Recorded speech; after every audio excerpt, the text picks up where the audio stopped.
hal yang akan kita bicarakan atau akan kita bahas pada pagi hari ini adalah tentang Lailatul Qadar.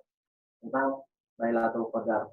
Nah, Lailatul Qadar ini kan sesuatu yang sudah makruf ya, sudah kita ketahui. Mulai dari kita anak-anak sampai hari ini pun kita sudah mengetahui Lailatul Qadar itu. Dan ketika kita di usia madrasah ibtidaiyah atau SD, kita sudah diminta untuk menghafal surat Al-Qadar, menghafal surat Al-Qadar. Nah, tentu dengan itu berarti kita sudah memiliki setidaknya fondasi ya, sedikit fondasi, sedikit pengetahuan tentang Lailatul Qadar ini. Nah, ikhwatilah yang dirahmati oleh Allah Subhanahu wa taala, kalau kita merujuk kepada Al-Qur'an, ya, Allah Subhanahu wa taala itu menjelaskan malam Lailatul Qadar itu hampir secara penuh di dalam surat Al-Qadar itu. Jadi yang akan menjadi patokan kita pada pagi hari ini adalah surat Al-Qadar itu sendiri. Gitu. Dan bisa dimasukkan kajian kita pada pagi hari ini adalah tentang kajian tafsir tematik. Nah, Allah Subhanahu wa taala di dalam surat Al-Qadar berfirman, "Inna anzalnahu fi lailatul qadr, wa ma adraka ma lailatul qadr. Lailatul qadri khairun min alfi syahr. Tanazzalul malaikatu war-ruhu fiha bi'izni rabbihim min kulli amrin salamun hiya hatta matla'il fajr." Nah, sebelum kita berbicara tentang ciri-ciri Lailatul Qadar, kemudian apakah kita bisa mendapatkan Lailatul Qadar, kemudian apa sih ciri-ciri kalau kita mendapatkan Lailatul Qadar, ada baiknya kita mengkaji dulu ayat ini, kita kupas ayat ini, apa yang terkandung dalam ayat ini. Nah, dalam diskusi kita pada pagi hari ini, saya mengambil dua referensi penting ya untuk membahas tentang masalah Lailatul Qadar ini. Yang pertama adalah tafsir Al-Quran Al-Azim yang ditulis oleh Imam Ibnu Katsir. Nah, mungkin teman-teman sudah sering membaca kitab itu ya. Di Jember kan ada apa? Pesantren Ibnu Katsir ya. Dulu saya kemarin ke situ. Kemudian saya juga menjadikan referensi dari salah satu tafsir kontemporer yang ditulis oleh Imam Ash-Shawkani yang beliau beri judul Fathul Qadir. Nah, ayat ini Allah Subhanahu wa taala mulai dengan inna anzalnahu fi lailatul qadar. Inna anzalnahu fi lailatul qadar. Ada, kalau kita artikan ya ke bahasa Indonesia, sesungguhnya kami telah menurunkannya ya fi lailatul qadar, pada malam al-qadar, pada malam al-qadar. Nah, di sini Allah Subhanahu wa taala membuka ayat ini dengan menggunakan inna. Inna, kami, sesungguhnya kami. Inna anzalnahu, sesungguhnya kami yang telah menurunkan hu-nya. Hu itu artinya nya. Nah, ada pertanyaan begini, kenapa kok menggunakan kata inna, sesungguhnya kami, kok kenapa bukan ini? Kenapa bukan ini? Sesungguhnya aku. Sesungguhnya aku. Kenapa Allah menggunakan dhamir jamak di sini? Inna, kami yang menurunkan, kok bukan ini? Nah, ikhwatullah yang dirahmati oleh Allah ya.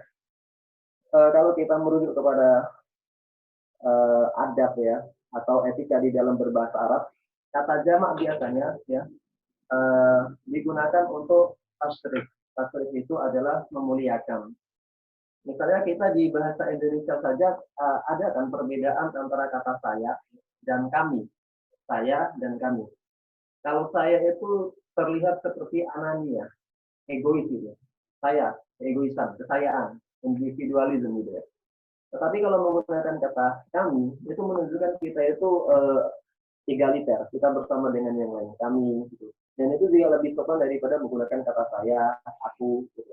Nah, begitu juga di dalam ayat ini ya, para ulama mengatakan bahwasanya dhamir inna anzalnahu digunakan untuk memberikan kemuliaan, ya kemuliaan terhadap apa? Kemuliaan terhadap yang menurunkan, yaitu Allah Subhanahu wa taala, dan juga kemuliaan terhadap sesuatu yang diturunkan, yaitu Al-Qur'an gitu. Nah, jadi kata inna anzalnahu fi lailatul qadar itu menggunakan dhamir nahnu, kita, atau kami sebagai kemuliaan. Bukan berarti yang menurunkan Al-Quran itu banyak, ya. Bukan berarti yang menurunkan Al-Quran itu banyak. Karena beberapa kalangan mungkin akan salah paham, terutama orang-orang non-Muslim mengatakan kami telah menurunkan Al-Quran. Nah, kami ini siapa? Ya? Geng, partai, organisasi atau apa? Nah, maka perlu kita ketahui bahwasanya yang dimaksud sunnah ya kami adalah sebagai bentuk takdim atau tasbih pemuliaan kepada Al-Quran dan yang menurunkan. Nah, ikhwatilah yang dirahmati oleh Allah Subhanahu wa taala. Kemudian anzalnahu, telah kami turunkan hu berarti nya, bomir. Kami telah menurunkannya. Kenapa Allah menggunakan domir? Kenapa Allah menurunkan, Allah berfirman kami yang telah menurunkannya? Seharusnya katanya itu kan kembali ke kalimat sebelumnya, ke kata sebelumnya. Nah, tetapi kan belum ada kata sebelum kata hu ini, ya. Belum ada kata benda sebelum domir ha ini. Terus kalau kita buka terjemahan biasanya diartikan sebagai kami telah menurunkan Al-Quran. Nah, kan di situ tidak disebutkan Al-Quran. Di sini di dalam surat Al-Fajr, surat Al-Qadar ini tidak ada penyebutan kata Al-Quran. Tetapi menjadi pertanyaan juga, kenapa kok anzalnahu? Kok nggak anzalna Al-Quran gitu? Kok telah kami turunkan hu-nya gitu ya? Telah kami turunkan dia. Kok bukan telah kami turunkan Al-Quran? Nah, para ulama menjelaskan bahwa kata hu ini juga disebut sebagai ta'zim, sebagai penghormatan, sebagai pemuliaan terhadap yang diturunkan. Yang pertama. Kemudian yang kedua, menggunakan kata dhamir hu karena itu sudah ma'ruf. Sudah diketahui oleh banyak orang, para sahabat maksudnya, bahwasanya yang diturunkan Allah di dalam sebuah malam kemuliaan ya, itu pasti barang yang mulia juga. Barang yang mulia juga. Itu fi Lailatul Qadar, di malam Al-Qadar. Nah, apabila yang dirahmati oleh Allah Subhanahu wa taala, di ayat yang pertama ini kita mengambil beberapa faedah begini. Yang pertama, inna telah kami turunkan dalam artian bahwasanya yang menurunkan Al-Quran itu adalah zat yang paling mulia. Zat yang paling mulia. Anzalnahu. Kemudian yang diturunkan itu juga sesuatu yang sangat mulia. Kembali kepada Al-Quran. Yang menurunkan itu sesuatu yang mulia, zat yang mulia. Yang diturunkan itu juga mulia. Fi Lailatul Qadar, di malam Al-Qadar, di malam Lailatul Qadar yang juga sama-sama mulia. Nah, jadi ini adalah nikmat keberkahan atau rahmat yang Allah berikan kepada umat Nabi Muhammad SAW dengan Al-Quran. Sering kan kita dengar ceramah-ceramah yang membahas tentang sesuatu apapun yang berhubungan dengan Al-Quran pasti mulia. Ya, sesuatu apapun yang berhubungan dengan Al-Quran pasti mulia. Allah menurunkan Al-Quran di malam Lailatul Qadar sehingga malam itu menjadi malam yang paling mulia. Allah menurunkan Al-Quran kepada seorang nabi yang dengan Al-Quran itu nabi itu menjadi nabi yang paling mulia. Kemudian Al-Quran menurunkan atau Al-Quran diturunkan dengan bahasa Arab sehingga bahasa Arab menjadi bahasa yang paling mulia. Dan Al-Quran diturunkan ke Jazirah Arab, ya, ke bangsa Arab, menjadikan bangsa Arab mendapatkan kemuliaan yang tidak didapatkan oleh bangsa-bangsa yang lainnya. Nah, itulah kemuliaan yang Allah berikan di dalam Al-Quran.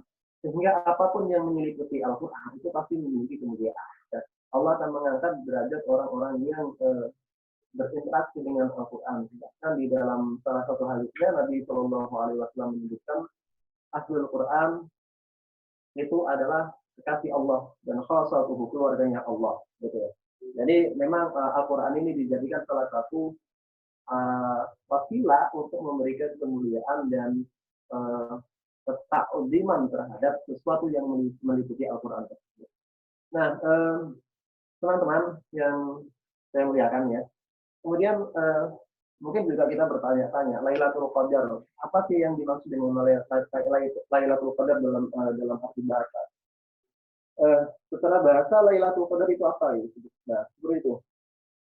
Nah, Al-Qadar Itu banyak sekali ulama berbeda pendapat tentang asal kata al-qadar. Ya. Para ulama berbeda pendapat tentang makna kata al-qadar. Ada yang mengatakan al-qadar itu berarti at-taqdim, ya, atau memuliakan atau mengagungkan. Dan ada juga kalangan yang mengartikan bahwasanya al-qadar itu adalah abayik, sesuatu yang sempit. Jadi Lailatul Qadar adalah malam yang sempit. Kenapa kok dikatakan sebagai malam yang sempit? Karena di malam itu para malaikat ya, tatanazzalu al-malaikatu waruhu fiha. Para malaikat ya dan ar-ruh itu turun di malam Lailatul Qadar, sehingga dengan turunnya para malaikat itu membuat bumi menjadi sempit. Tetapi sempitnya dengan rahmat. Karena para malaikat itu turun dengan rahmat, turun dengan salam, turun dengan keamanan. Dan kita tahu berapa jumlah malaikat. Ya, kalau kita baca di akidah-akidah yang misalnya di akidah awam, kemudian di kitab-kitab akidah yang lain, kita wajib mengimani adanya 10 nama malaikat yang disebutkan Allah Subhanahu wa taala ya. Tetapi jumlah malaikat itu lebih dari 10. Ya, jumlah malaikat itu lebih dari 10. Di Sidratil Muntaha atau di Baitul Izzah, para malaikat itu memiliki masjid yang masjid itu setiap hari dimasuki oleh 70.000 malaikat. Dan setiap kali malaikat yang sudah pernah masuk ke masjid itu tidak akan pernah kembali lagi masuk ke masjid itu. Antum bayangkan 70.000 malaikat mulai dari penciptaan malaikat sampai hari ini itu berapa miliar malaikat, berapa juta miliar malaikat. Nah itu tatanazzalu malaikat. Pada malam Lailatul Qadar itu turun para malaikat. Ya. Sehingga membuat bumi ini dilingkupi oleh rahmatan oleh Allah Subhanahu wa taala. Dilingkupi keamanan, kesalaman. Bahkan di dalam tafsir Ibnu Katsir, beliau menyebutkan bahwasanya jumlah malaikat, ada pendapat yang kemudian beliau nukil, bahwasanya malaikat atau jumlah malaikat yang turun ketika malam Lailatul Qadar itu sejumlah al-hasso, sejumlah kerikil yang ada di bumi. Jadi kalau mau kita hitung berapa jumlah malaikat yang turun di malam Lailatul Qadar, coba kita hitung kerikil yang ada di depan rumah kita. Kita ngitung kerikil satu atau aja kita nggak bisa, apalagi kita menghitung semua kerikil. Nah mungkin ada pertanyaan begini, mana mungkin malaikat turun dengan jumlah banyak kerikil yang ada di dunia ini? Pasti buminya nggak muat, atau pasti malaikatnya kecil-kecil. Ini kan pertanyaan, biasanya pertanyaan yang muncul dari kalangan yang terlalu menggunakan filsafat materialisme. Padahal ini adalah bagian dari filsafat metafisika. Ya. Nah, filsafat metafisika itu kan sesuatu yang menjadi sesuatu yang hanya didepak-depak oleh para filsuf. Ketika mereka membahas tentang filsafat, ya, ketika mereka membahas tentang filsafat yang berhubungan tentang metafisika, mereka tidak bisa mendefinisikan secara pasti apa yang sedang mereka bahas, sebagaimana mereka membahas tentang filsafat yang berhubungan dengan logika atau dengan matematika atau dengan biologi. Gitu. Nah, oleh karena itu secara metafisik itu adalah sesuatu hal yang mungkin, ya, suatu hal yang mungkin. Nah, itu juga salah satu kemuliaan di malam Lailatul Qadar. Kemudian ada juga yang menafsirkan bahwasanya dinamakan malam Lailatul Qadar itu karena Allah Subhanahu wa taala menetapkan berbagai macam qada dan qadar beliau, ya, dan apa istilahnya, menetapkan ketetapan untuk satu tahun itu. Ya, jadi setiap tahun Allah menetapkan ketetapan, ya, istilahnya merancang APBN atau apa gitu, ya, buat GBHN di dalam malam Lailatul Qadar. Ya, di dalam malam Lailatul Qadar itu juga pendapat yang demikian. Tetapi ala kulli hal yang dinamakan dengan Lailatul Qadar adalah sebuah malam yang mulia, Kalau ditanya kenapa kemuliaan itu ada di malam Lailatul Qadar itu, kok nggak ada di malam-malam yang lainnya, maka bisa kita jawab bahwasanya kemuliaan malam Lailatul Qadar berhubungan dengan kitab yang paling mulia, yaitu Al-Quran Al-Karim. Nah, Alhamdulillah yang dirahmati oleh Allah Subhanahu wa taala. Selanjutnya eh, ayat yang kedua Allah Subhanahu wa taala menyebutkan wa ma adraka ma lailatul qadar. Allah bertanya nih, dan apakah yang kamu ketahui tentang Lailatul Qadar? Apakah kamu mengetahui tentang malam Lailatul Qadar? Nah, teman-teman bisa lihat di dalam Al-Quran itu, biasanya ada beberapa kata yang digunakan untuk sebuah pertanyaan, digunakan untuk bertanya. Misalnya di ayat ini Allah menggunakan ma adraka, apa yang kamu ketahui. Ini menggunakan fi'il apa? Teman-teman yang ngaji di ilmu kasir, mungkin pernah belajar sorof ya. Eh, ini kan fi'il madhi. Adro yudri. Adro itu telah diketahui. Apa yang telah kamu ketahui gitu, dalam artian bahasa kita. Nah, di dalam Al-Quran, kalau Allah Subhanahu wa taala menggunakan redaksi adroka, pasti setelah ayat itu ada jawaban. Ada jawaban. Ya, kalau ditanya apa yang kamu ketahui tentang bola lampu misalnya. Kalau menggunakan bahasa Arab, ma adroka bil misbahi, ma adroka bil misbah. Apa yang kamu ketahui tentang lampu itu? Maka kalimat selanjutnya pasti al misbahu huwa gitu. Lampu itu begini. Nah, artinya di dalam Al-Quran kalau menggunakan redaksi ini koneksi saya biasanya putus-putus mas. Dan kalau tiba-tiba saya keluar bisa di chat ya, bisa di chat di WA. Gitu. Kita lanjutkan.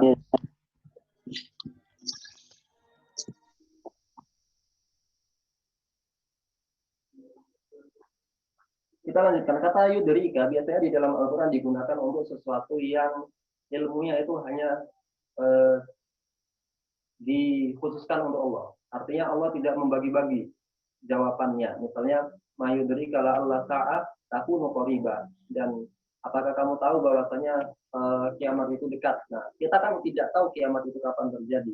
Oleh karena itu kata yudri biasanya digunakan untuk sesuatu yang tidak ada jawabannya di dalam Al-Quran. Nah, di dalam Al-Qadar ini Allah Subhanahu wa taala menggunakan kata adro, ya, kata adro, sehingga setelah kata adro pasti Allah Subhanahu wa taala menjelaskan apa yang dimaksud dengan Lailatul Qadar tersebut, ya. Nah, akhirnya benar ya, di ayat yang ketiga Allah Subhanahu wa taala menjelaskan Lailatul Qadri khairun min alfi syahr. Malam Lailatul Qadar itu lebih baik daripada 1000 bulan. Ini penjelasan pertama. Maksudnya Lailatul Qadar itu khairun min alfi syahr. Ada kisahnya tentang malam 1000 bulan ini ya. Dulu para sahabat ketika ada cerita yang diceritakan kepada para sahabat bahwasanya dulu Bani Israel itu ada salah seorang dari mereka yang berperang di jalan Allah itu selama 1000 bulan. 1000 bulan. Jadi orang-orang dulu kalau berperang atau berjihad di jalan Allah itu nyampe 1000 bulan. Nah, Nabi Muhammad atau kaum muslimin para sahabat waktu itu kemudian iri. Bagaimana mungkin mereka umat-umat terdahulu bisa beribadah selama 1000 bulan, ya. Sedangkan umur kita ini cuma pendek, hanya rata-rata 63 tahun mengikuti umur Nabi. Pasti kita tidak akan bisa mengungguli amal mereka, ya, tidak bisa mengungguli amal mereka. Sehingga kalau kita tidak bisa mengungguli amal mereka, maka tentu mereka akan mendapatkan posisi surga yang lebih tinggi, kemuliaan yang lebih tinggi. Sedangkan kami umat Nabi Muhammad adalah khairu ummah ukhrijat linnas, sebaik-baik umat yang dikeluarkan kepada manusia. Nah, ini menjadi problem bagi para sahabat, sehingga para sahabat iri. Ya Rasulullah, umur kita itu paling sedikit. Kemudian habis untuk makan, habis untuk minum, habis untuk bekerja. Kita beribadah tidak sampai 3 jam sehari kan, ya. Membaca Quran kita berapa jam? Kemudian sholat kita 15-17 rakaat itu berapa menit? Itu nggak nyampe. Jadi sangat sedikit waktu kita yang kita gunakan untuk beribadah, sehingga pasti kita akan kalah dari orang-orang Yahudi itu, ya, kalah dari Bani Israel yang beribadah, dia berperang berjihad di jalan Allah selama 1000 bulan. Makanya setelah itu malaikat Jibril datang dan mengkabarkan bahwasanya Allah Subhanahu wa taala memberikan rahmat kepada umat Nabi Shallallahu alaihi wasallam dengan satu malam. Yang malam ini kalau orang beribadah di dalamnya, maka sama saja dengan beribadah selama satu atau selama 1.000 bulan. Khairun min alfi syahr. Nah, di dalam ayat ini ya, Allah Subhanahu wa taala menyebut min alfi syahr, lebih baik daripada 1.000 bulan. Ini bukan berarti sama dengan 1.000 bulan, ya. Artinya begini, tidak berarti kalau kita beribadah satu malam, ibadah kita sama dengan 1.000. Tapi 1.000 bulan itu dikatakan sebagai al-haddul adna. Ya, al-haddul adna itu batasan yang paling minimal. Jadi minimal ibadah kita, kalau kita lakukan di malam Lailatul Qadar itu sama dengan ibadah minimal 1.000 bulan. Artinya apa? Ketika amalan ibadah kita semakin baik, ya, kualitas amalan kita semakin tinggi, ya, maka bisa jadi Allah Subhanahu wa taala memberikan rahmat kepada kita, ya, memberikan fadilah kepada kita, sehingga ibadah kita bisa lebih daripada 1.000 bulan. Nah, siapa tahu gitu kan. Jadi itu.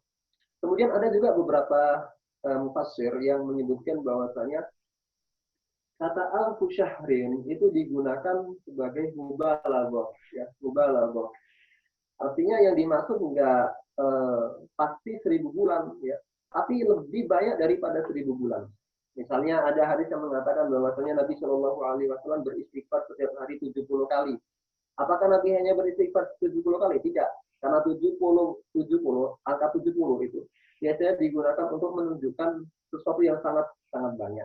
Ya, menunjukkan sesuatu yang sangat banyak. Bukan 70-nya, tetapi sesuatu yang sangat banyak lebih daripada 70. Nah, sama juga dengan malam Lailatul Qadar yang Allah sebutkan khairun min alfi syahr. Nah, banyak kan yang menghitung bulan apa ya, beribadah di malam Lailatul Qadar itu sama dengan 83 tahun lebih 4 bulan. Nah, nanti tinggal kita kalikan antara kita mulai balik, ya, sampai kita meninggal. Misalnya kita punya umur 20 tahun misalnya. 20 tahun, kita punya umur 20 tahun. Setiap tahun antara 20 tahun itu kita mendapatkan Lailatul Qadar. Maka tinggal dikali 1.000 dikali 20. 1.000 dikali 20 sudah banyak, itu sudah beratus-ratus tahun. Artinya dengan malam Lailatul Qadar yang satu malam itu, ya, yang kita cari-cari itu, Allah Subhanahu wa taala memberikan kita pahala yang berlipat-lipat, ya, yang akan bisa mengungguli dari pahala yang didapatkan oleh Bani Israel yang berusia selama 1.000 bulan. Ya. Nah, kemudian Allah juga menjelaskan bahwasanya di malam Lailatul Qadar itu tanazzalul malaikatu waruhu fiha. Ya, tanazzalul malaikatu waruhu fiha. Jadi ini salah satu keutamaan juga di dalam malam Lailatul Qadar adalah Allah menurunkan para malaikat. Nah, kalau ditanya kenapa Allah menurunkan malaikat yang begitu banyak, ya, di malam Lailatul Qadar, ya, di sini ada beberapa kalangan yang menafsirkan, para ulama menafsirkan bahwasanya Allah ingin menunjukkan kepada para malaikat, ingin berbangga kepada malaikat dengan hamba-hambanya. Jadi kalau bahasa kita misalnya, hey, para malaikat turun ke bumi pada malam Lailatul Qadar, lihat tuh hamba-hambaku pada beribadah semua. Hamba-hambaku yang dikasih akal, dikasih nafsu, itu malam Lailatul Qadar bisa beribadah, bisa meninggalkan nafsu mereka, bisa meninggalkan pekerjaan mereka, bisa meninggalkan keluarga mereka, dan mereka beribadah kepadaku. Gitu ya. Maka lihat, maka saksikanlah mereka, catatlah mereka. Nah, gitu. Jadi Allah berbangga dengan para malaikat. Ya. Sebagaimana ada hadis yang mengatakan bahwasanya apabila ada sebuah kaum yang berkumpul di baitin, di dalam satu masjid min buyutillah, dari masjid-masjid Allah, yatluna kitaballahi wa yatadarasuna fi ma bainahum. Kemudian di dalam masjid itu mereka belajar Al-Quran, maka wa zakarallahu fi man indah, di akhir hadis Nabi Shallallahu Alaihi Wasallam menjelaskan wa zakarallahu fi man indah, dan Allah menyebut hamba itu, yang menyebut mereka di hadapan para malaikat. Nah, ini adalah kemuliaan. Jadi pada malam Lailatul Qadar Allah mengutus para malaikat untuk menyaksikan kita beribadah. Siapa yang berdoa akan diijabah, siapa yang memohon ampun akan diampunkan, Siapa yang memohon dimudahkan akan dimudahkan. Nah, itu tanazzalul malaika. Dan sebagaimana yang kami sebutkan tadi di muka bahwa saya jumlah malaikat yang turun sebagaimana yang disebutkan oleh Imam Ibnu Katsir ada sekitar jumlah banyak jumlah kerikil yang ada di bumi. Itu. Kemudian waruhu ini jumhur mufassirin ya. Kebanyakan para mufassir mengatakan ar-ruh itu adalah Jibril. Jadi Jibril itu kan sudah terputus wazifah dia ya. Pekerjaan Jibril itu sudah selesai ya. Pekerjaan utama Jibril sebagai pengantar wahyu kepada para nabi itu sudah selesai.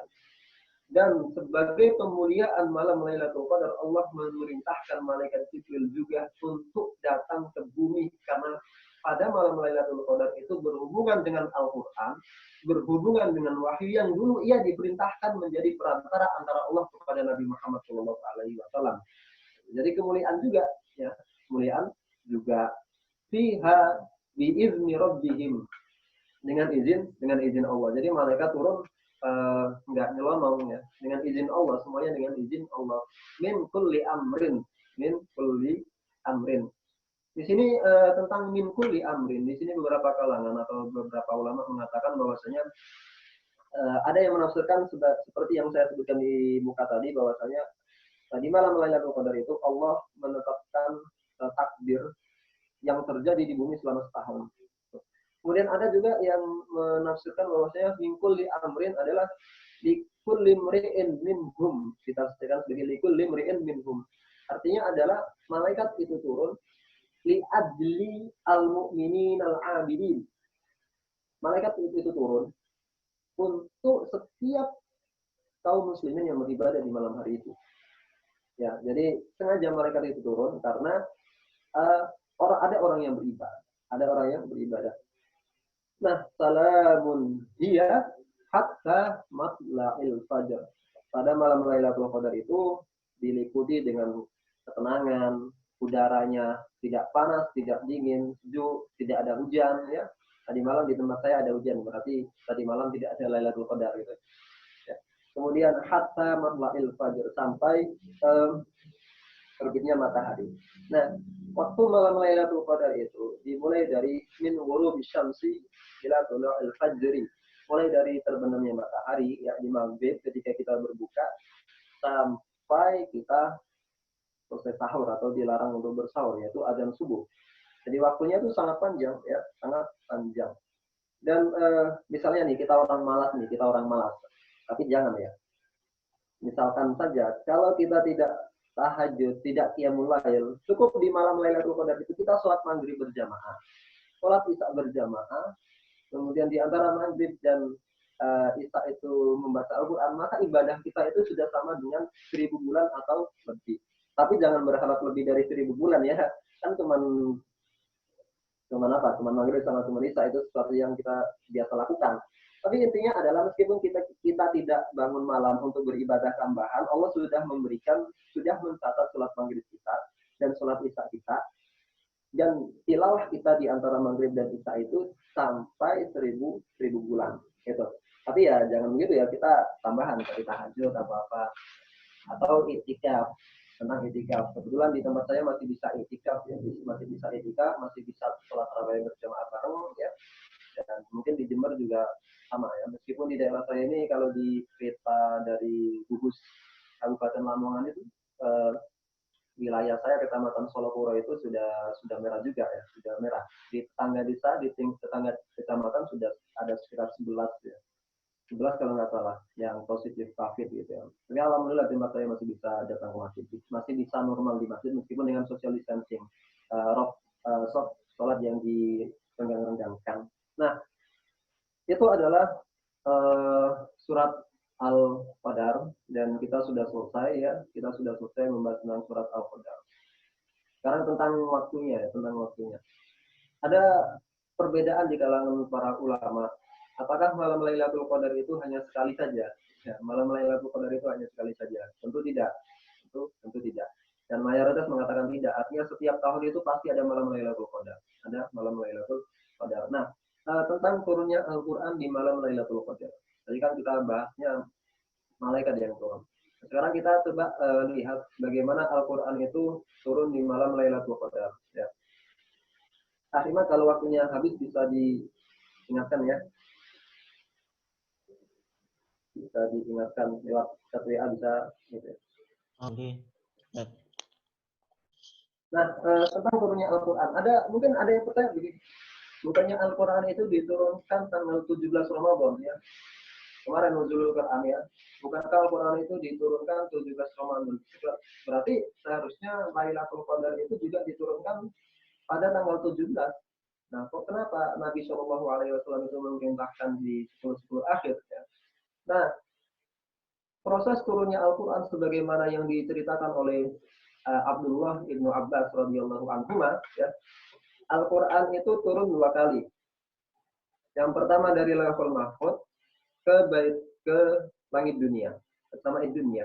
Jadi dari Lauhul Mahfuz ke Sama'id dunia itu sekaligus 30 juz. Mulai dari surat Al-Fatihah sampai surat An-Nas dengan tertib yang ada di mushaf saat ini. Itu diturunkan sekaligus dari Lauhul Mahfuz ke langit dunia. Itu pada malam Lailatul Qadar. Nah, di tahun ketika Nabi Shallallahu Alaihi Wasallam berusia berapa? 41 tahun, ya. Setelah genap 40 berarti masuk 41 tahun, Allah Subhanahu wa taala di Gua Hira menurunkan Iqra bismi rabbikal ladzi khalaq khalaqal insana min 'alaq. Iqra wa rabbukal akram alladzi 'allama bil qalam 'allamal insana ma lam ya'lam. Nah, 5 ayat dari surat Al-Alaq ini Allah turunkan di tanggal 17 Ramadan, bukan di malam Lailatul Qadar. 17 Ramadan itu adalah awal dari turunnya Al-Quran secara menajam, secara sedikit demi sedikit ya, berdasarkan keadaan, berdasarkan kondisi ya, diturunkan sedikit-sedikit sampai sekitar 23 tahun. Mulai dari Nabi di Mekah, 13 tahun di Mekah dan 10 tahun di Madinah, ya 23 tahun diturunkan secara sedikit demi sedikit. Itu dimulai dengan Iqra di tanggal 17 Ramadan, tetapi bukan menjadi malam Lailatul Qadar. Nah, kemudian tentang di mana letak Lailatul Qadar ya. Dulu Abu Dzar radhiyallahu anhu itu pada apa ya? Kalau bertanya para sahabat itu kadang suka aneh gitu ya. Jadi beliau bertanya begini Abu Dzar kepada Rasulullah, "Ya Rasulullah, akhbirni an Lailatul Qadar ya. Kabarkanlah aku kapan Lailatul Qadar itu?" Rasulullah mengatakan, yang pertama Rasulullah menjawab, Lailatul Qadar itu ada di bulan Ramadan. Ada di bulan Ramadan. Jadi yang pertama ada di bulan Ramadan. Kemudian Abu Dzar nggak terima, istilahnya nggak terima. Ya, kalau ngasih jawaban ya dalam hati mungkin ya kita anggapan kita ya, bahasa kita. Kok nggak dijawab ya kapan-kapan gitu. Akhirnya beliau mengatakan 10 hari di awal dan 10 hari di akhir. Nah, dicari-cari itu Abu Dzar. Lailatul Qadar itu di 10 awal atau 10 akhir. Artinya ada 20 hari. Nah, Abu Dzar bertanya lagi, dari 20 hari itu yang mana ya Rasulullah? Kemudian Rasulullah mengatakan ya dengan nada apa ya, dengan muka yang sudah mulai berubah Rasulullah. Disuruh dicari di 10 terakhir dari bulan Ramadan. Ya, artinya mulai tanggal 21 sampai 29 atau 30. Abu Dzar bertanya lagi, antara 10 itu yang mana? Antara 10 itu yang mana? Kemudian Rasulullah mengatakan, cari di 7 terakhir. Cari di 7 terakhir. Berarti kalau 7 terakhir itu berapa? Mulai dari malam 24 ya. Mulai dari malam 24, 25, 26, 27, 28, 29. Itu masih ada 7 terakhir itu. Kemudian ada sahabat lain di riwayat yang lain mengatakan bahwasanya kalau kalian mencari Lailatul malam-malam ganjil, di malam-malam ganjil. Artinya kenapa malam Lailatul Qadar itu disembunyikan? Agar kita giat beribadah. Kalau Allah Subhanahu wa taala mengatakan di dalam Al-Qur'an secara jelas, secara pasti malam Lailatul Qadar ada di tanggal 27, pasti gitu di dalam Al-Qur'an. Maka santai aja lah kita, nggak usah tarawih, nggak usah apa, nanti kita tarawih beneran ya. Nanti di tanggal 27 mulai Isya sampai subuh kita tarawih, apa istilahnya, nggak duduk-duduk, itu akan terjadi ihmal, kita akan menjadi orang yang malas gitu, menyebabkan kemalasan. Tetapi ketika Allah menyembunyikan kapan malam Lailatul Qadar itu, ya, Allah Subhanahu wa taala menginginkan kita untuk menjadi hamba yang benar-benar menjadi seorang hamba yang ingin beribadah bukan hanya karena Lailatul Qadarnya itu, tetapi kita beribadah agar Allah senang kepada kita, agar Allah senang ridho kepada kita. Ini tujuan ibadah yang tertinggi adalah bagaimana kita beribadah itu bukan menggugurkan kewajiban. Ya. Kalau hari ini kita masih beribadah karena menggugurkan kewajiban, kita mulai coba ke step yang lainnya, ketingkatan yang lainnya. Kita ibadah adalah agar Allah cinta kepada kita, gitu. Agar Allah cinta kepada kita, agar Allah ridho kepada kita. Urusan pahala, ya, kemudian urusan apa-apa ya tentang pahala, ganjaran dan lain sebagainya itu kita serahkan kepada Allah. Karena warahmati wasi'at kulla syai'in, kata Allah, rahmatku itu meliputi segala hal. Fadilah Allah itu meliputi segala hal. Ya. Kemudian poin terakhir yang ingin saya sampaikan sebelum nanti kita tanya jawab adalah salah satu indikator penting bahwasanya seorang hamba mendapatkan Lailatul Qadar adalah dia semakin semangat dalam beribadah. Ya, semakin giat dalam beribadah, semakin kuat dalam beramal soleh, gitu. Semakin tahu bahwasanya ibadah-ibadah kita di dalam Ramadan maupun di luar Ramadan adalah tugas kita sebagai seorang hamba untuk membuat Tuhan kita senang. Nah, ikhwatilah itu yang saya sampaikan pada kesempatan kali ini. Saya kembalikan ke Imat, dan kalau ada pertanyaan bisa ditulis di chat atau bisa ditanyakan secara langsung. Assalamualaikum warahmatullahi wabarakatuh. Jazakallah Ustaz Hilal atas penyampaian materinya. Cukup jelas ya, memaknai terkait Lailatul Qadar dan tanda-tandanya tadi, tanda-tandanya. Dan Lailatul Qadar itu turunnya pada hari apa saja, mulai kapan, itu tadi sudah cukup dijelaskan oleh Ustaz Hilal. Dan mungkin dari teman-teman ada yang ingin ditanyakan. Kita buka sesi tanya jawab kesempatan kali ini kurang lebih 20 menit ya, sampai 7.40. Silakan bisa lewat chat ataupun langsung dihidupkan audionya.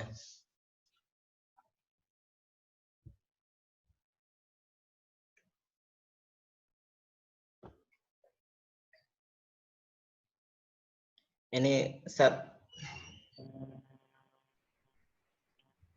Tadi pertanyaan yang pertama itu terkait ini, menyinggung tema Ustaz. Jadi kan itu temanya memaknai Lailatul Qadar dan tanda-tanda aktivis itu mendapatkan keutamaannya itu seperti apa ciri-cirinya. Jadi apakah setelah dia mendapatkan Lailatul Qadar, misal kita aktivis anak kami gitu misal, setelah mendapatkan Lailatul Qadar, apakah dia lebih rajin aksi yang mengadvokasi ataupun ibadahnya semakin meningkat, atau seperti apa kira-kiranya tanda-tanda seorang aktivis yang mendapatkan ini. Terus yang kedua, ini pernah mendengar ini sekilas kajiannya Gus Baha bahwa Lailatul Qadar itu tidak selalu turun di 10 hari terakhir Ramadan ataupun selama bulan Ramadan. Tapi Lailatul Qadar itu turun di mana Al-Quran itu diturunkan ayatnya. Seperti itu, Zan. Apa sudah cukup jelas, Zan? Tanyanya.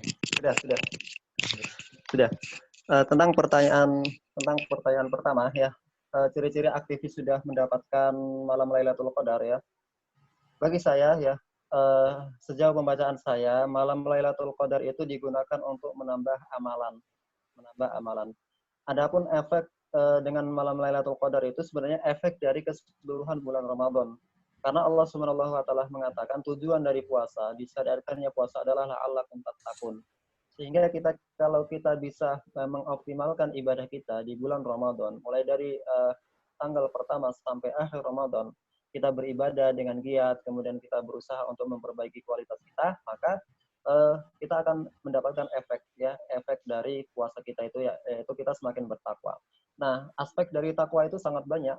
Bisa ketika kita beribadah lebih rajin, lebih sergem gitu ya. Kemudian kalau kita beribadah kadarnya setiap hari itu hanya suara saya jelas nggak? Jelas, jelas. Kalau ibadah kita setiap hari itu cuma 5 kali, kita bisa menambah menjadi 10 atau 11, itu terjadi di luar Ramadan. Tinggal peningkatan ibadah kita, baik secara kualitas maupun secara intensitas ibadah kita di luar bulan Ramadan. Karena itu adalah efek dari madrasah Ramadan itu sendiri. Ya. Kemudian tentang di mana bulan Ramadan itu Lailatul Qadar itu turun. Sebagaimana yang saya sebutkan tadi, bahwasanya para ulama berbeda pendapat tentang kapan bulan Ramadan itu malam Lailatul Qadar itu muncul, ya. Lailatul Qadar itu muncul. Kebanyakan hadis-hadis mengatakan, ya memang berselisih pendapat. Bahkan hadisnya pun berbeda pendapat. Bahkan di dalam Fathul Qadir, Imam As-Syaukani rahimahullah mengatakan ada sekitar 40 qaul, ada sekitar 40 pendapat tentang kapan sih malam Lailatul Qadar itu turun atau terjadi, ya, atau terjadi. Dan jumhur mengatakan Lailatul Qadar itu berada di dalam bulan Ramadan. Dalilnya apa? Syahrul Ramadan alladzi unzila fihi al-Qur'an. Ketika Allah di dalam surat Al-Qadar mengatakan inna anzalnahu fi lailatul qadar, Allah menurunkan Al-Qur'an itu di malam Lailatul Qadar. Di ayat yang lain Allah mengatakan syahrul Ramadan alladzi unzila fihi al-Qur'an. Di bulan Ramadan itulah Allah Subhanahu wa taala menurunkan Al-Qur'an. Sehingga kita bisa tafsirkan surat Al-Qadar ayat pertama dengan surat yang ada di dalam ayat yang ada di dalam surat Al-Baqarah tersebut, ya. Dalam artian kesimpulannya adalah Lailatul Qadar itu berada di bulan Ramadan. Sekarang terjadi masalah yang kedua, Ramadan itu 29 atau 30 hari. Nah, di antara semua tanggal itu mana yang paling banyak, paling memungkinkan? Setelah kita berbagai macam hadis, ya. Kesimpulannya merujuk bahwasanya malam Lailatul Qadar itu jatuh pada 10 hari di malam Ramadan itu, 10 hari terakhir. Kemudian ada juga mengkerucut lagi berada di 7 terakhir. Bahkan ada ulama yang mengatakan mengkerucut lagi ke tanggal 27. Jadi dipastikan di tanggal 27. Nah, Imam Al-Ghazali memiliki pendapat yang lain, ya. Saya tidak hafal pendapatnya kaulnya Imam Al-Ghazali ini, tetapi beliau mengatakan misalnya kalau awal puasa dimulai hari Senin, maka terjadi di tanggal sekian. Kalau awal puasa itu di hari Selasa, maka akan Lailatul Qadar itu akan terjadi di tanggal sekian. Nah, itu pendapat Imam Al-Ghazali.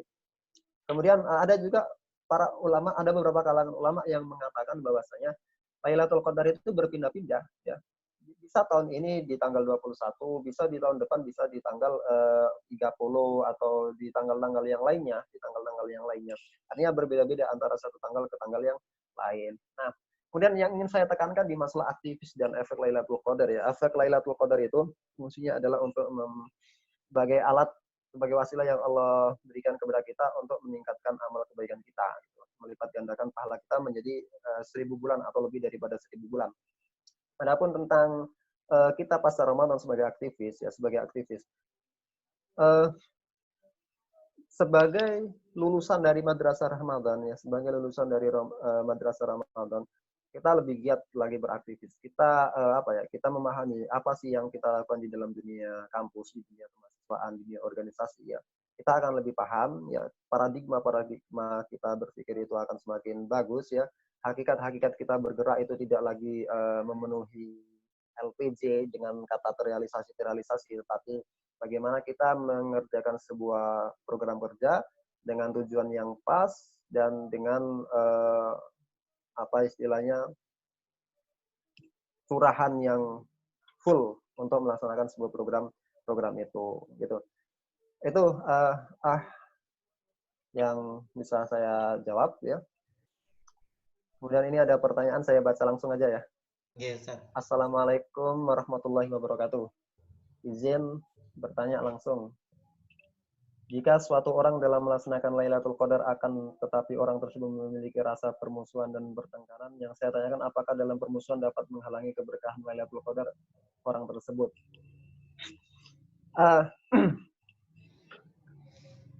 Ada masalah yang harus kita uraikan. Misalnya begini, orang sholat menggunakan baju hasil curian. Orang sholat menggunakan baju hasil curian. Sholatnya dia mendapatkan pahala karena sholatnya, dan dia mendapatkan pahala dan dia mendapatkan dosa karena dia mencuri baju yang kemudian dia gunakan untuk sholat itu. Ya, nah ini terjadi perbedaan apakah sholatnya sah atau tidak sah. Tapi saya lebih condong kepada sholatnya sah, dia mendapatkan pahala atas sholatnya dan dia mendapatkan dosa atas mencurinya. Karena itu sesuatu dua hal yang berbeda. Sholat sendiri, mencuri sendiri. Nah, tentang Lailatul Qadar dan orang yang dengki, lah, kenapa kita kok dengki gitu? Kenapa kok kita dengki pertanyaannya itu? Ini kan seharusnya sejak awal kita, kenapa kita harus dengki dengan orang lain gitu?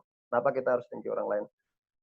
Ada ada hal yang menarik ya, ada yang menarik tentang Imam Syafi'i. Saya cerita begini. Suatu ketika ada seseorang yang berjumpa dengan Imam Syafi'i.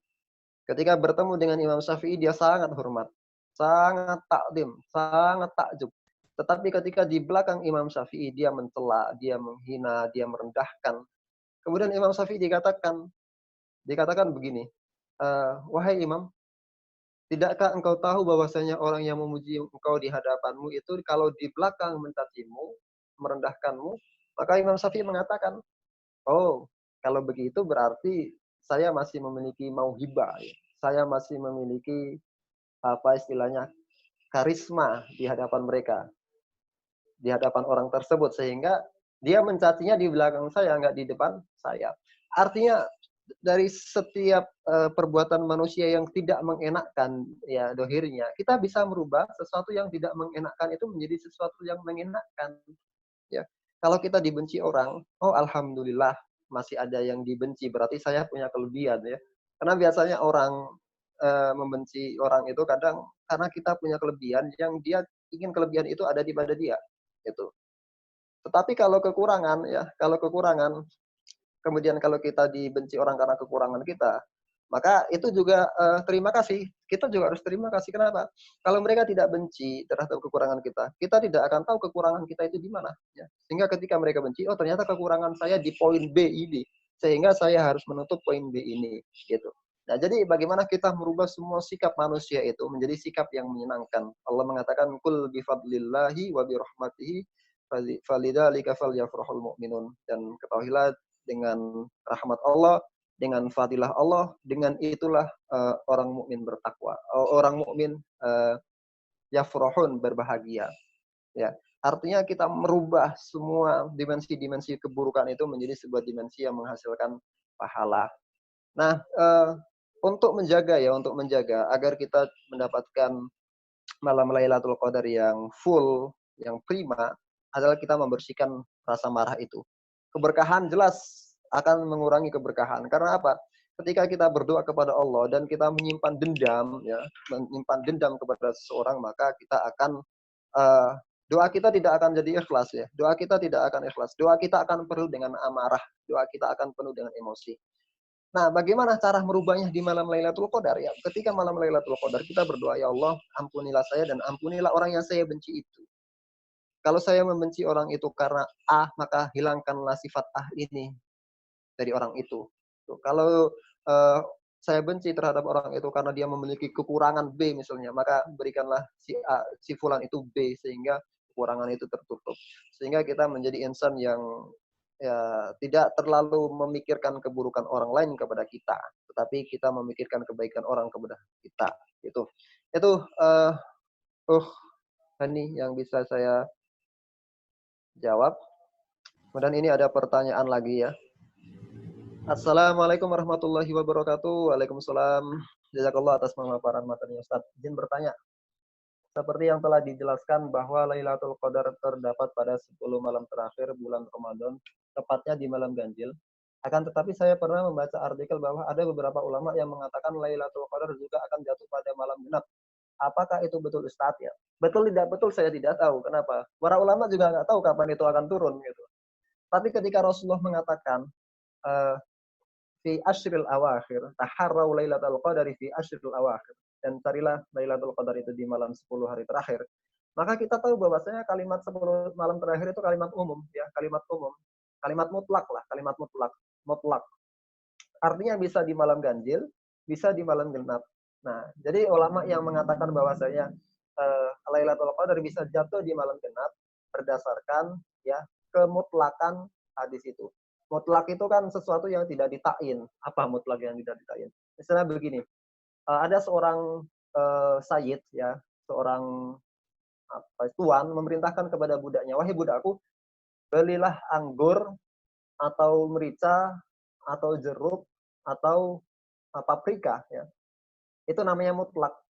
Ketika si budak ini membeli jeruk saja, ya sudah terlepas dari perintah karena dia sudah menjalankan salah satu isi kemutlakan itu. Nah, mungkin saya berharap bisa dipahami ya. Jadi dari ayat itu dari hadis tersebut Rasulullah mengatakan taharrau lailatul qadari fi asril awakhir. Carilah Lailatul Qadar itu di malam 10 akhir. Nah, 10 akhir itu kan ada ganjil, ada genap, ada ganjil, ada genap sehingga itu bisa disimpulkan dari situ. Nah, itu Mbak Hani, Mbak siapa tadi yang tanya?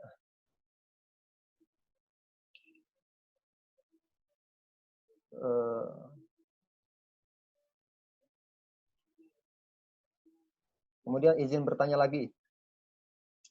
Saya juga pernah dengar kalau hewan itu makhluk yang paling peka dengan hal-hal yang gaib. Lalu saat terjadi Lailatul Qadar ini, hewan-hewan akan menunjukkan reaksinya seperti ayam yang berkokok. Anjing tidak menggonggong dan air laut rasanya asin. Dan air laut rasanya asin. Kalau tawar kan aneh. Apakah benar hal tersebut adalah salah satu tanda-tandanya Lailatul Qadar, Ustaz? Oh, maksudnya Lailatul. Ya. Yang pertama saya tidak pernah mendengar laut bisa berubah jadi tawar kecuali dari artikel yang Mbak Heni sebutkan tadi ya. Itu sesuatu yang mustahil ya, sesuatu yang mustahil. Kalau mau coba setiap 30 hari bulan Ramadan coba cari air laut ya. Setiap malam dicipin. Kalau berubah menjadi tawar mungkin itu Lailatul Qadar ya. Kalau begitu kan mudah dari Lailatul Qadar ya. Adapun tentang hewan itu adalah benar, hewan itu sesuatu yang sangat-sangat peka terhadap sesuatu yang gaib dan bahkan malaikat ya. Jadi di beberapa riwayat disebutkan bahwasanya ketika ayam itu berkokok maka di situ turun malaikat. Makanya ayam itu berkokoknya di subuh atau di sekitar jam 2 atau jam 3 gitu ya. Karena mereka melihat malaikat turun. Dan tentang hadis tentang kuburan orang yang telah dimakamkan itu hampir semua binatang itu ya bisa melihat bagaimana malaikat itu datang, bagaimana malaikat itu memberikan hukuman atau memberikan nikmat gitu. Kemudian ada juga beberapa kisah tentang hewan-hewan ternak yang ketika dia melihat jin akan ribut ya. Biasanya di kandang di belakang rumah saya itu sapi itu sering loncat-loncat, sering ribut gitu. Padahal malam-malamnya biasa saja. Berarti di situ sedang ada kehadiran makhluk yang lain gitu. Itu yang bisa saya sampaikan. Gitu. Apakah ada pertanyaan yang lainnya?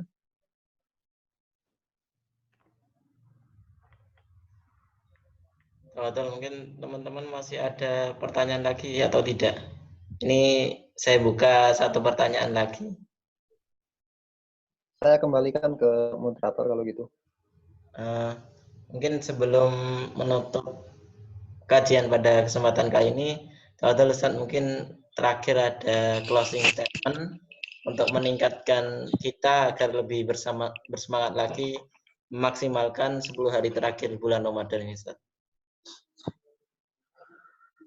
Baik, bismillahirrahmanirrahim. yang ingin menjadi inti dari apa yang ingin saya sampaikan adalah bahwasanya malam Lailatul Qadar ini menjadi mulia karena dia berhubungan dengan Al-Qur'an. Ketika dia berhubungan dengan Al-Qur'an, maka kemuliaan kita sebagai umat manusia pun berhubungan dengan interaksi kita terhadap Al-Qur'an. Semakin kita berinteraksi dengan Al-Qur'an, maka akan semakin kita mendapatkan kemuliaan pula. Dan kita mengetahui bahwasanya rahasia dari Al-Qur'an, dari kemenangan umat Islam adalah kembali kepada Al-Qur'an itu. Ketika umat Islam, ya ketika para aktivis dakwah, ya ketika para hamil royatil Islam itu semakin mendekatkan kepada Al-Qur'an, ya semakin mendekat kepada ajaran Al-Qur'an, maka akan semakin dekat kepada keridhaan Allah Subhanahu wa taala. Ketika kita semakin ridho, ketika Allah Subhanahu wa taala semakin ridho dan kita juga semakin ridho kepada takdir Allah, maka kita akan semakin dekat dengan kemenangan. Kemudian malam Lailatul Qadar ini adalah kesempatan, ya, dan kesempatan yang memang Allah memberikan Lailatul Qadar itu untuk memberikan kita waktu beribadah sehingga ibadah kita sama dengan ibadahnya orang-orang Bani Israel dulu, sebagaimana hadis yang telah kita baca di depan tadi. Sehingga sangat tidak etis kalau Allah sudah memberikan di hadapan kita kunci surga, ya, kemudian kita lalaikan kunci itu. Nah, itu closing statement yang saya sampaikan. Semoga pada kesempatan ini kita bisa menggairahkan kita untuk lebih bersemangat dalam beribadah, dan Ramadan kita kurang sebentar lagi selesai, dan bahkan kita ini berada di 7 akhir bulan Ramadan, sehingga kita bisa memaksimalkan ibadah kita kurangi hal-hal yang kurang bermanfaat, dan ibadah itu tidak hanya ibadah-ibadah yang terlihat ibadah, ya, dalam artian membaca Al-Qur'an atau zikir atau sholat, tetapi ketika kita membaca buku, kemudian kita niatkan itu untuk ibadah, maka kita akan tercatat membaca ibadah sama dengan zikir, sama dengan zikir. Sehingga apapun yang kita lakukan itu kita niatkan ibadah untuk Allah Subhanahu wa taala, dan Allah akan mencatat ibadah itu sebanyak 1000 bulan penuh. Akhirul kalam, subhanakallahumma wa bihamdika, asyhadu an la ilaha illa anta, astaghfiruka wa atubu ilaik. Billahi taufiq wal hidayah, wastabiqul khairat. Assalamualaikum warahmatullahi wabarakatuh. Waalaikumsalam warahmatullahi wabarakatuh.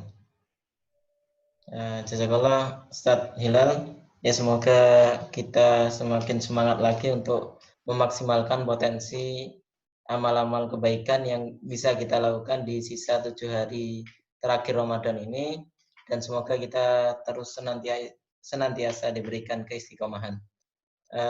Mungkin itu saja kesempatan kajian pada kali ini.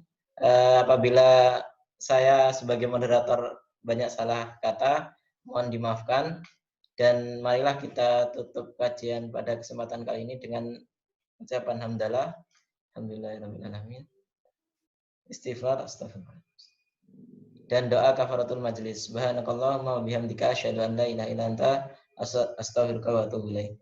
Wassalamualaikum warahmatullahi wabarakatuh.